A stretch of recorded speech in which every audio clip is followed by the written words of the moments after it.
தினமும் ஏதாவது மாத்திரைகளை எடுத்துக்கொள்பவர்களின் கவனத்திற்கு, தைராய்டு மாத்திரைகளை வெறும் வயிற்றில் தண்ணீருடனே எடுத்துக்கொள்ள வேண்டும், டீ காஃபி போன்ற பானங்களுடன் அல்ல.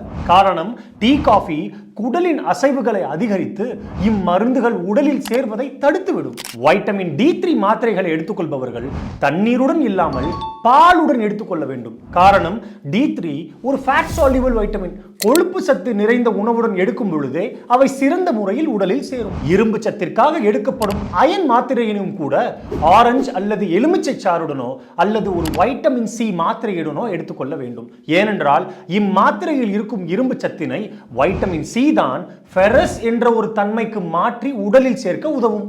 இவ்வளவு ஏன், சர்க்கரை நோய்க்கு எடுத்துக்கொள்ளும் மாத்திரைகள் வைட்டமின் B இனை குறைத்து இரத்த சோகையினை ஏற்படுத்தலாம். எனவே எப்பொழுதும் ஒரு நல்ல வைட்டமின் B மாத்திரையினையும் இத்துடன் எடுத்துக்கொள்ள வேண்டும். இவ்வழிமுறைகளை நீங்கள் கடைபிடிக்கவில்லை என்றால் இம்மருந்துகள் யாவும் உடலில் சரிவர சேராமல் ஒவ்வொரு முறையும் உங்கள் மருத்துவரிடம் சென்று மாத்திரைகளை நீங்கள் அதிகரிக்கவே நேரிடும்.